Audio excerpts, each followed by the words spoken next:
Hey, Perfect. Sean, good morning. Bo last Good night morning. after the game was talking about playing efficiently in rhythm. And he said, we have to generate more explosives down the field, but those will come. So how do you sort of find the balance between maybe manufacturing, shot plays and then also just playing in rhythm and not trying to force the issue there? Well, I think this number one, we probably called 7 shot plays in that game, and they're doing a pretty good job staying on top in their zone. Typically, when you play a Pete Carroll team, it's going to require a lot of throws that come underneath the coverage. And so, the game went a certain way, and I told you after the game, and then again today, I really liked how the game unfolded.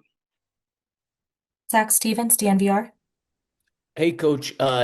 Since the moment you got to Denver up until even yesterday after the game, you've talked about how the division runs through Kansas City. After last night, with the Chiefs being eliminated from the AFC West, how significant is that in accomplishing your goals and shifting kind of the balance in the division? Well, look, everything right now has that work in progress sign. Like, um, I recognize the question in that the Chiefs loss last night um, eliminated them from winning the division, and yet we're still we got a stretch here with some real good football teams coming in, and focusing on what we can do to win the division. The Chargers are very much alive in that battle, and then furthermore, what we can do to give ourselves the best seed possible. And I think I've said that a number of times. So we watched part of the game before the plane took off, lost service. I think it was 10-0 when the wheels were up. We landed, it was 10-10. And then watched the end of the game. The two good football teams playing, obviously a real defensive battle. But I think, again, if this makes any sense, the focus gets so inwardly driven to our own team that I recognize that a team that's won the division for however many straight years won't be able to win it this year. But it's more important to focus on, all right, how do we finish this next quarter pole of the season, starting with a real good team in Green Bay. Eric Dalala, DenverBroncos.com.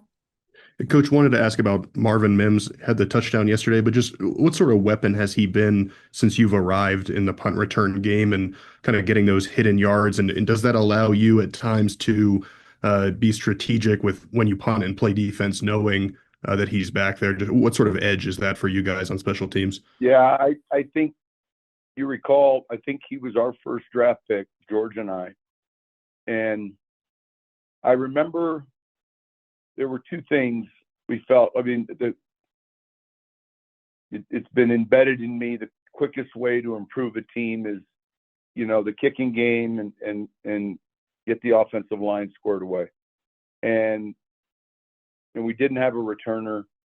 And I remember when we were watching his film, we knew he was a captain at Oklahoma. We knew he was an accomplished receiver, but he was also, we felt, one of the better returners, if not the best returner in the draft.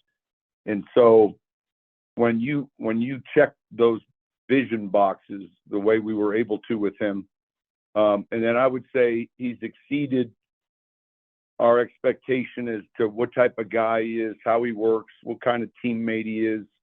And honestly, just coming out of a staff meeting, we got to continue to find more touches for him on the offensive side of the ball, and we'll do that. Arnie Stapleton, Associated Press.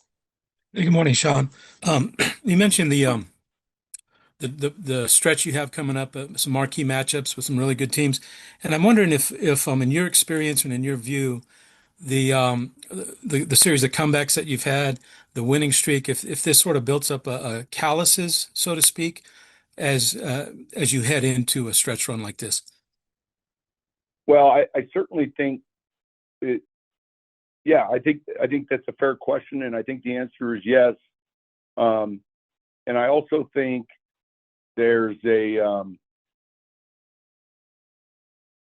confidence in your team, but there's also a respect each week for the opponent. And then there's a formula that your team knows is necessary because it's happened. So, the formula of putting a good Wednesday, Thursday, and Friday in, many say the games are won on those 3 days before it's ever played. And so I would say, I think we're a more experienced team, having had that success, having had some tough games, close games. But I would say that I think we're a smarter team today relative to understanding, the fine line in our league. Luca Evans, The Denver Post. Hey, Sean, it just kind of throughout the game yesterday, it looked like you guys were, especially kind of on that first possession, experimenting with some things defensively. I think Sade took the initial snap at safety, like Chris was mixing up in there. Are you guys at a point in the year where you're trying to continually, find those guys reps, like you said with Chris earlier, to keep them ready and fresh for kind of the stretch run? What did you make of sort of the personnel shifting there? Yeah, I don't think we're ever just trying to experiment during a game that means something for future. I think when we're lining up in a defense, it's because we think it's the best defense. And certainly we've got experienced players now, especially in the back end, but also in the front end. So if we're in a certain defense, it's because we think that's the package we want to be in. It's not ever like, let's see where we're at with this game and then by playoff time. So I understand the question, but I think it's the packages we wanted to be in, especially as it revolved around the opponent and how we were going to handle Bowers. So I think that had probably a lot more to do with it. Coach, that appears to be all the questions we have for you today. Thank you so much for joining Thank us. you.